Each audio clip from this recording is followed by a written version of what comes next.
आप और हम सभी वहां रहा करते थे। वहां आपके आज भी ज्यों महल बरकरार हैं। आपका बहुत बड़ा स्थान है। हरे भरे वहां पर फलदार वृक्ष हैं, सदाबहार वृक्ष हैं, और वहाँ किसी चीज का अभाव नहीं। वहाँ जन्म मृत्यु नहीं होता।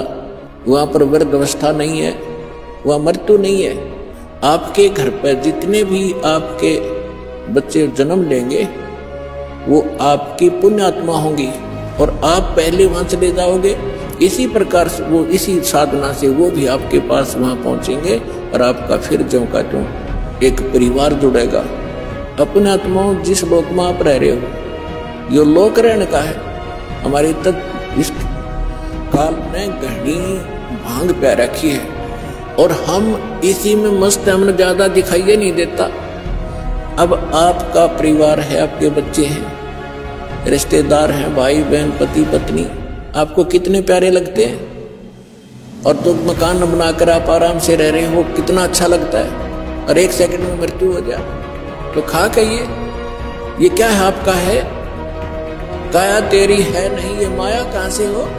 परमात्मा कहते शरीर है तेरा नहीं, और तू चिपका बैठा प्लाटा गए, और कोठी और बंगला गए, फैक्ट्री और इनके कहाँ मती मारेगी तुम्हारी। क्योंकि ये ज्ञान की कमी के कारण हम यही चिपक गए। और वहां जाएंगे हम, कभी मृत्यु नहीं, वृद्धावस्था नहीं, कोई वृद्ध होना नहीं चाहता और कोई मरना नहीं चाहता।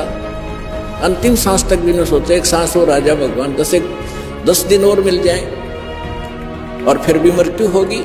तो ऐसे लोक में हम रह रहे हैं, तो ये मृत्यु तो डेफिनेट है। लेकिन इस मृत्यु से पहले जो क्रियाएं दास आपको बताएगा ये कर लेना बस, और फिर मालिक पर छोड़ दो। आप सतलोक ले जाओगे, वहां जाने के बाद फिर पुनर्जन्म आपका नहीं होगा। कहते हैं भक्ति बीज होए जो हंसा, और तारों ताश के 71 वंशा।